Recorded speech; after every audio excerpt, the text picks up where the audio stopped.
यदि पीला फूल शिवलिंग के आसपास में या शंकर भगवान के ऊपर कहीं रखा हुआ भी दिख जाए,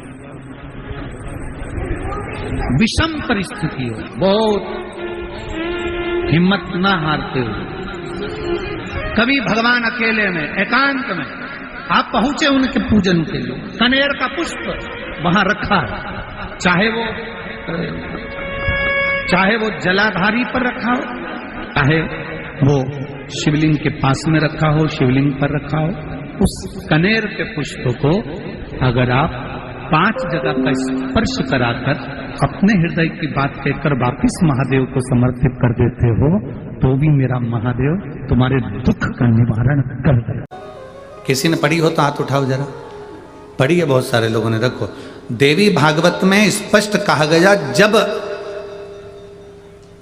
सारे देवता मिलकर थक जाते हैं तब सारे देवता मिलकर माता के पास जाते हैं, पार्वती जी के पास में, दुर्गा जी के पास में, देवी जी के पास में जाते हैं। इसलिए हमारे सनातन धर्म में प्रत्येक व्यक्ति की कुल देवी होती है।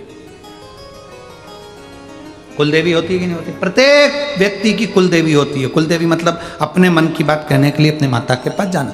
अब जब सारे देवता जब नाराज हो जाते हैं, सारे देवता जब कष्ट में आ जाते हैं, तो सबकी सब माता पार्वती जी के पास में जाते हैं, दुर्गा भवानी के पास जाते हैं, देवी जी के पास जाते हैं और उनके पास जाकर प्रार्थना कर, उनसे जाकर विनती कर, और उनसे जाकर प्रार्थना करते हैं, विनती करते हैं, माँ हम ये तकलीफ में हैं, आप कृपा करिए। तब माता उनको राह देती है और शिव जी की शरण में पहुंचा देती है। राह देना ये माता का काम। बच्चे को 500 रुपए चाहिए, माँ के पास में नहीं है। माँ के पास में बेटा का करे, मम्मी कुछ भी हो मुझे 500 रुपए चाहिए, मेरे स्कूल में फंक्शन है, माँ मुझे 500 रुपए दे। अब हम माँ कहती है मेरे पास कहाँ से आए, माँ तू कैसे भी कर मुझे 500 रुपए दे। माँ कहती है तू पिताजी के पास जा, पापा मुझे 500 रुपए देंगे, 500 जूता मार देंगे। पहले कितना डर लगता था ना पापा से अपने मन की बात कहने में। आज के ज़माने में तो जरा जरा से बच्चे पिताजी के पास जाकर एप्पल का दिला दो, मुझे आईफोन चाहिए, मुझे ये गाड़ी चाहिए मतलब चाहिए। और पहले कितना नियम था कि पिताजी के पास जाकर डायरेक्ट बोल नहीं सकते थे। और आज के ज़माने में तो एक नया वो हो गया कि बच्चों को हाथ नहीं लगा सकते, मार नहीं सकते, ठोक नहीं सकते। पहले ऐसा कोई सा त्योहार नहीं जाता था जो घर में घंटा नहीं बजता था। ऐसा कोई त्योहार नहीं जाता था जिसमें बच्चों की ठुकाई नहीं होती थी। पढ़ते माँ 500 रुपए चाहिए, पापा के पास जा, पापा नहीं देंगे। माँ कहती है तू चिंता मत कर, मैं तेरे साथ, तू जा, मैं अभी आई पीछे से। बेटा गया, पापा से कहा 500 रुपए, चिल्ला के दौड़े, काहे को 500 रुपए, अभी तो दिए थे, थोड़े दिन पहले 300 रुपए दिए थे, तेरे को कहाँ छोड़ के आया?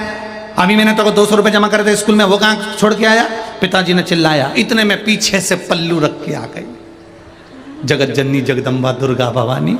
माँ आते से बोली, देखो बच्चे हैं, काम पड़ता रहता है, स्कूल में इनकी शान थोड़ी ना नीचे गिरेगी, और आपके बेटे हैं, लोग क्या कहेंगे, 500 रुपए दे दो।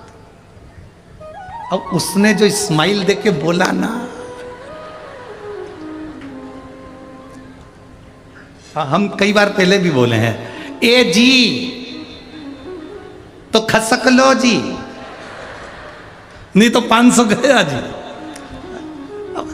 गए आप दो इनको 500 रुपए दो। पिताजी ने जेब में से, वो मेरी कोट वाली जेब में रखे, निकाल कर दे दे, 500 रुपए निकाल,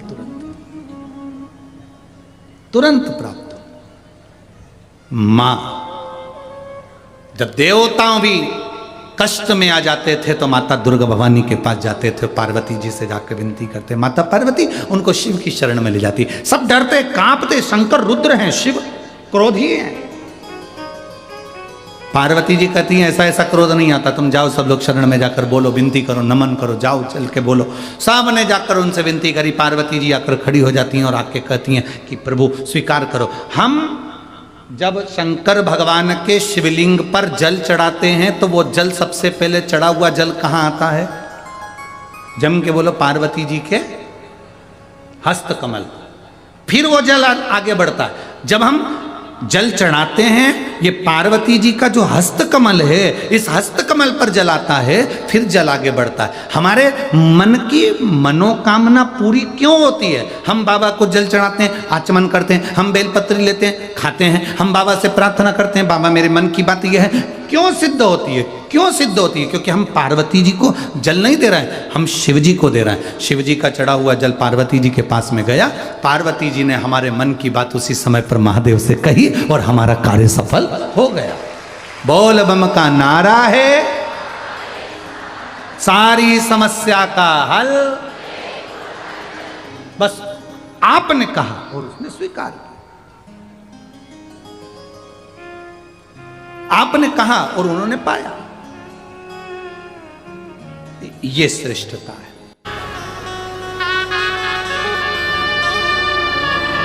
तीन पुरियां समाप्त करना। कैसे समाप्त हो? देवाधिदेव महादेव ने शस्त्र छोड़ा, सोने की पुरी में से निकलकर चांदी की पुरी में से होते हुए वो लोहे की पुरी की ओर चले गए। आप लोगों ने कभी सुना होगा, आप लोगों में से कितने लोगों ने सुना वो हमको नहीं मालूम, पर शिव महापुराण की कथा एक बड़ी सुंदर बात कहती है कि सोने का जो डब्बा होता है, थोड़ा ध्यान देंगे आप लोग तो आपके स्मरण में आ जाएगा। जिस डब्बी में आप सोने की अंगूठी रखते हो, जिस डब्बी में आप सोने की लौंग रखते हो, जिस डब्बी में सोने का कोई सामान रखते हो, उसमें चांदी नहीं रखी जाती।